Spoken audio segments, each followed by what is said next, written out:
Welcome to NFL Daily, where we're picking games for the very last time in the 2026-25 season, whatever you want to call it. I'm Gregg Rosenthal. I'm with Cynthia Frelund. I'm on stage 5. We just taped what could be our last game debut ever. Who knows? This company, there's a lot going on right now, but we've been doing that show, picking games together, for 7 years. We've been doing a podcast, picking games against the spread, for 2. And it really bothered me, Cynthia. I don't know if you remember this. We never actually picked the Super Bowl last year. I do remember that. People complained. I'm glad they complained. I was one of those people, actually. I used a burner. Just kidding, I don't have a burner account. But if I did, I would have done the same thing. But we needed to pick the Super Bowl, yeah. So I'm glad we're fixing that this year, even if it may be our last one. I think we thought, we don't want to spoil the pick early in the week, and we'll find you at Radio Row. And it's like, good luck. It gets complicated once you get down there. So who really cares? Let's not be precious about our picks. First of all, if you've been paying attention to this show, you've been doing well, and you saw that Cynthia and I both got our picks right last week, 2-0 each.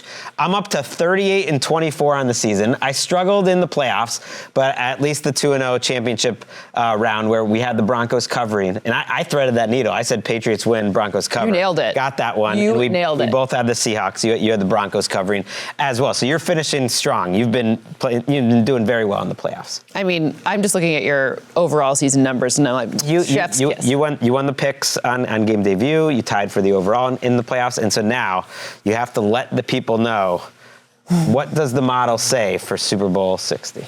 Avert your ears, my Patriot friend. I have the Seahawks winning by more than 4.5 points. The thing I feel best about is a high-scoring game, more than 46.5 points. So I feel strongest about that. But I do feel, well, the model, at least, model's feelings, it's almost sentient now. The model feels that the Seattle Seahawks will win. Are you worried that the model might join that social media where it's AI only, bots, just talking to each other, getting ready to take over? Did you look at any of that stuff? Because that's terrifying. I human programs. There's one that's actually called "The Humans Are Screenshotting Us," which is like very interesting because a human wrote that. Obviously, I don't know. I'm afraid my model will kill me in my sleep, but I'm not afraid it's going to join. But it spit out a 7-point win for the Seahawks. No, so 6-point win.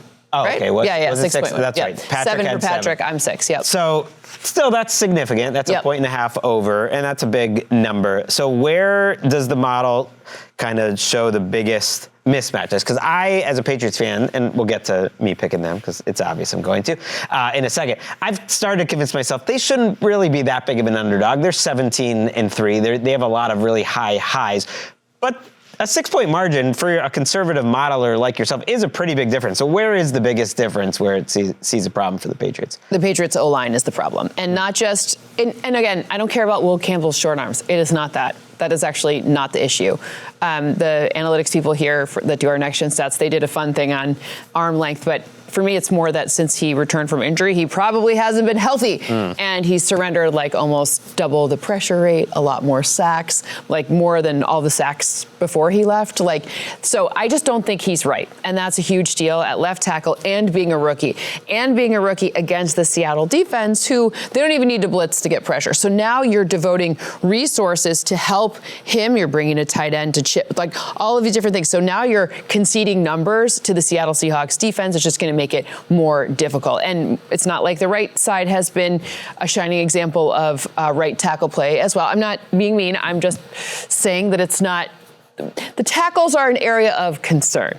Morgan Moses is the more solid tackle of the two, but there's a reason why he's been on 1-year contracts. And then you're thinking about like interior. Jared Wilson is a rookie and has had his struggles. Like Garrett Bradbury, there's a reason why he didn't cost much in free agency. And I think what you've seen in the playoffs is they've gone against elite pass rushing groups. Right. The craziest thing is they could look at this group and say, well, actually, compared to Houston and Denver and maybe even the Chargers, they don't send a lot of pressure. Maybe not as dynamic one-on-one, although they're obviously very good in terms of their defensive line. So they have been put through the gauntlet of maybe, 4 of the best 5 pass rushers in the NFL, and maybe they'll be a little more ready. Because to be honest, Benito's speed and the depth that that the Texans have, especially on the edge, like I was even more afraid of that. So they survived that somehow. Okay, but so part of the difference is, so maybe Denver and Houston, whatever, I will give it to you. They're scarier pass rush. But now you have to put things into balance here. Is it how much different, right? Because it's not like the Patriots were like just narrowly getting like, they won the games, obviously, right? But their offense stunk. They won 3 games with their offense. Their defense really helped them, right? So it's even if they settle down and they're a little bit better against the Seahawks defense, which they forecast to be, I think they can get a little bit more push in the run game. I will say that's where I think they'll get a little more push in the run game. But even so, is it enough is the question. Yeah, we're going to break down the game at a little more depth in terms of our preview on the show that will go up Thursday night. And we're going to include some current NFL players in that mix, and they'll help us preview. Can you tell me who? I'm trying to think who's involved in the preview, like Kendrick Bourne, some players that have gone against these teams recently on both sides. I think we're going to get Isaiah Likely, who played against the Patriots initially. And so we thought we would get some players in the mix who have faced these teams to give us some insight. And Jordan Rodriguez and Nick Shook and I think are going to be talking about it as well. So I don't want to go too deep into like why I think this can happen. Yeah. But ultimately, like the Patriots defense has gone to a completely different level in these playoffs. They've performed like a top 2 or 3 type of defense. They've gotten a lot of pressure. I do think the Patriots have an advantage at quarterback ultimately. I do think there could be a lot of variance in this game. These are the 2 teams that have fumbled the most in the entire NFL this season. The Seahawks were second worst in the NFL in terms of turnovers in the regular season. They haven't turned the ball over once. Now, when you start immediately going to like variance, turnovers, like that's not the best sign if that's like my main argument. But the Patriots defense is kind of the same thing, right? In the regular season, they weren't turning the ball over. Fair. And then in the postseason, they've gone crazy with it. So who's truth and who's fugazi? I don't know. I think ultimately, like you need Drake May to move in the pocket and almost be unaware of his surroundings in a way that Sam Darnold would not be in this particular game. Like both of these quarterbacks seem like they have extremely high ceilings and pretty low floors. And so where is that going to come out? Ultimately, I think the biggest mismatch the Patriots can take advantage of is the interior offensive line for the Seahawks. We talked about it a little bit on Game Day View, but Milton Williams, Christian Barmore against Sundell and Anthony Bradford, and even Gray Zabel sometimes in pass protection. That is something with a blitz plan that's going to, I think, target the weaknesses of Seattle. I'm not going to say Sam Darnold is going to be seeing ghosts, but I do think sometimes like you can tell what type of Sam Darnold game it's going to be pretty soon. And if you get him not reacting as fast, moving through his progressions not as fast like he did, he was outstanding in the NFC Championship, getting him to think a little bit with some early pressure, I could see him having maybe closer to that floor game. I'm curious, because there really isn't a lot of data to support this, but I'm curious what you think about facing 2 teams you faced before for your only 2 postseason games versus facing novel teams. And we don't see a lot of that, right? Like, usually you don't play your division rivals for 2 games. Sometimes we see a 3-peat, but I can't remember the last time we've seen it twice. So I'm curious to see if that game plan change, like, is it like I'm smarter because I've seen these people twice before, and now my 3rd time I'm going to have an even better plan and Sam Darnold's more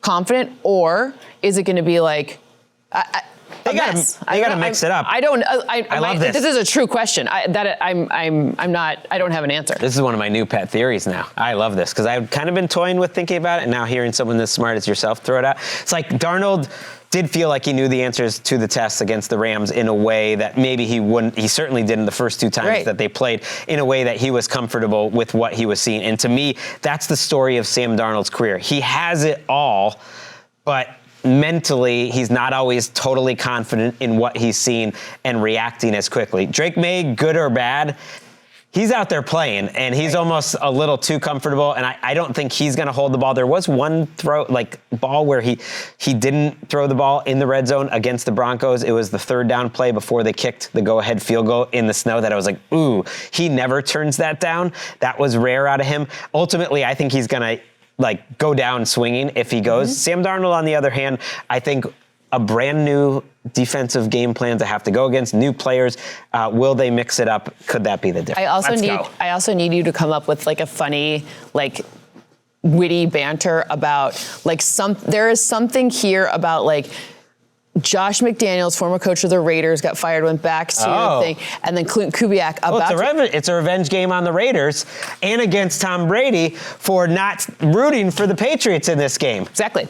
See, there's so many levels of inside baseball here. We're taking you through all of them. It is really funny that Josh McDaniels probably is still getting paid by Mark Davis, so it shouldn't be a revenge game. Like he got him. Listen, as a Northwestern grad, thank you, Mark Davis, because Chip Kelly is getting paid by. And as a Patriots fan, thank you, Mark Davis, because Josh McDaniels, it's like Santa. With a couple weeks to prepare, I think there's a chance at least that they have a coaching advantage in this game. McDaniel's been involved in these games. I think Vrabel, in terms of his game management, is just excellent. And do you have enough kind of designer plays to pull it off? But one thing I agreed with you, and we're going to move off this game and get to just a couple little items of news before you go get your flight, that I really agree with you is I feel better about the number than I do the Patriots winning. We're gonna put a bow on it. My score, and I didn't give a score, 27-26 Patriots. I am having them win straight up. Why not? Why not? And I do think it's going to be some points. Yeah. Ultimately, I think there could be some turnovers. I think there could be some big plays. Seattle did give up a lot of big plays to the I just think tricks matter too. We've seen both. We saw flea flicker. We saw some crazy stuff. We've seen tight ends being used in sneaks. Like there's all these different fun things that both of these offensive masterminds could be putting together for this game. And with a little extra time, I fully expect them to be on display. Just a few little snappy tricks here and there. So I love it. I love it too. Like get a team that can do the normal stuff but do the weird stuff. Get a podcast that can do both too. Exactly. We can do the picks and we can do a little bit of news because why not? Like it's a daily show. This is our show for today. Yes. Our next show will be from Radio Row with a lot of big time guests. I love that. As long as they don't cancel. Jackson Dart is on Wednesday. Justin Jefferson is on Wednesday. Oh my gosh. Do you want me to give you that bucket chain thing so you can Liam Cohen is coming up later in the week. I think we have Garrett Bowles, all-pro first teamer on Wednesday too. Just thinking about Wednesday. I love Garrett Bowles. That is a huge man. Garrett Bowles is like one of the biggest people I've ever seen. The picture with him is going to be epic, silly, and funny. Justin Jefferson is one of my favorites, and even though he's on a team that plays against my team, I still really love him. Like, I can't help it. He was my favorite of all the guys coming out of college. You know, we're almost going into draft season. I actually had my first mock draft due today. It's coming out, who knows when, but soon. And I was sitting there and I'm like, oh, I really miss Justin Jefferson's tracking data. Isn't that sad?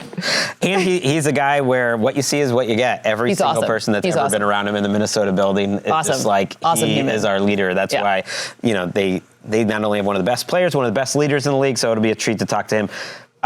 Couple coaching items. Davis Webb gets elevated to offensive coordinator in Denver. Do you know anything about Davis Webb? Yeah, because you're a Denver person. Yeah. So I did preseason with them, and I was surprised that Davis Webb was even allowed to interview for anything else. Now, remember, he had to interview for head coaching because they can put the kibosh on, they can block certain things. That.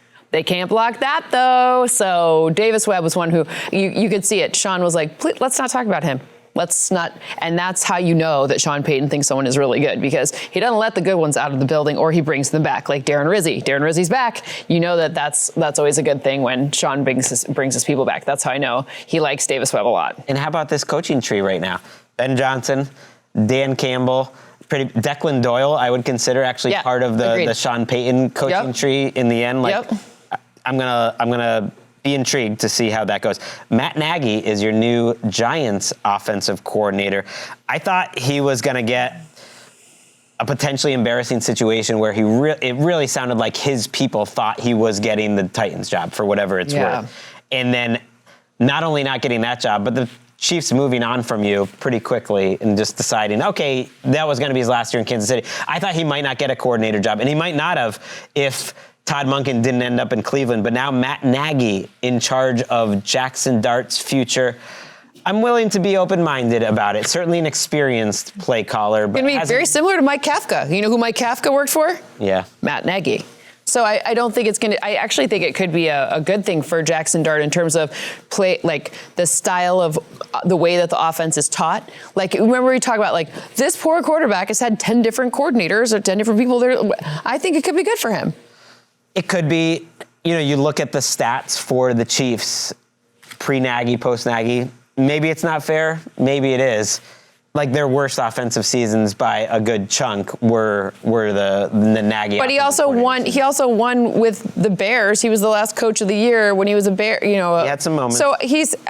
I think you just got to remember that there's always value to having worked with Patrick. Like you can rehab with Josh McDaniels and have him do other things, but we can't rehab Matt Nagy going back to Patrick. I haven't seen him provide the schematic advantage on his own, but just saying. Let's see, because this will be a big test, and he's no longer with Andy Reid. But I like what you're doing. It was just pushing backwards. I think Matt Nagy struggles a little bit from a PR angle for whatever reason. From you want to know what I want? You want to know what I want? Yeah. And nobody agrees with you on this one, but as just an offensive coordinator, you know who I want back? Who? Adam Gase.